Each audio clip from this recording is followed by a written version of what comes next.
In ancient Athens, powerful generals commanded armies, politicians controlled cities, and wealthy men fought for influence. But one man had no money, no weapons, and no political position.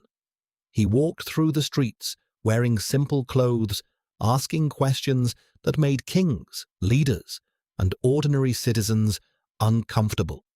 His question was simple. Do you truly know what you believe you know? His name was Socrates. He would never write a book. He would never lead an army. Yet more than 2,400 years after his death, people still study his words. This is the story of the philosopher who chose truth over his own life. Around 470 BCE, in the city of Athens, a boy named Socrates was born.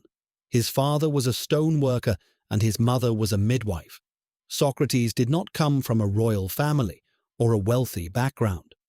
As a young man, he learned the craft of his father, but his true passion was different. He was fascinated by people.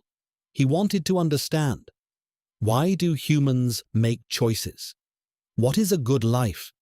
What makes someone truly wise? Unlike other teachers who claim to have answers, Socrates believed wisdom began by admitting what you did not know. Socrates spent his days walking through Athens. He did not build a school. He did not charge money for lessons. Instead, he spoke with anyone willing to listen.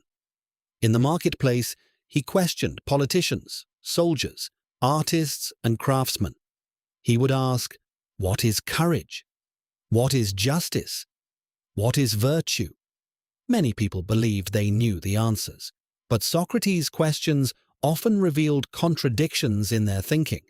Some admired him. Others became angry. Socrates developed a unique way of teaching. Instead of giving answers, he asked more questions. This became known as the Socratic method. A conversation might begin with someone claiming, "I know what justice is." Socrates would ask, "Can you explain it?" Then another question. Then another. Eventually, the person might realize they did not understand the subject as well as they thought. For Socrates, the goal was not to win arguments. The goal was to discover truth. Socrates lived during one of the most dramatic periods in Greek history. Athens fought a long and devastating war against Sparta.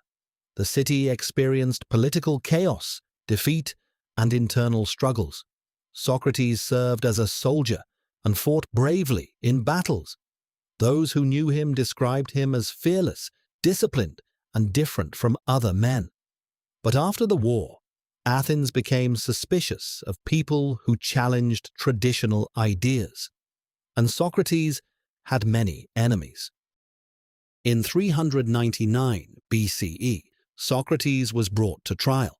He was accused of corrupting the youth of Athens, not respecting the city's gods. Many believed the real reason was political.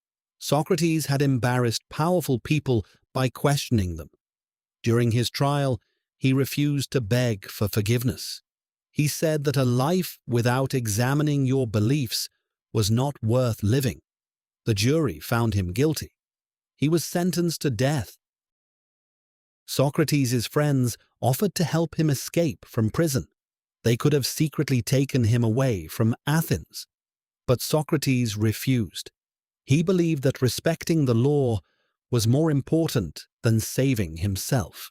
Surrounded by his closest friends, he spent his final moments discussing philosophy. Then he drank a cup containing poison called hemlock. His death became one of the most famous moments in history.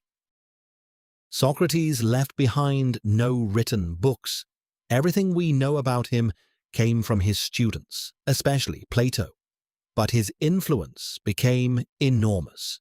His ideas shaped philosophy, science education, critical thinking, modern debates about morality. Socrates proved that one person with courage and curiosity could change the world.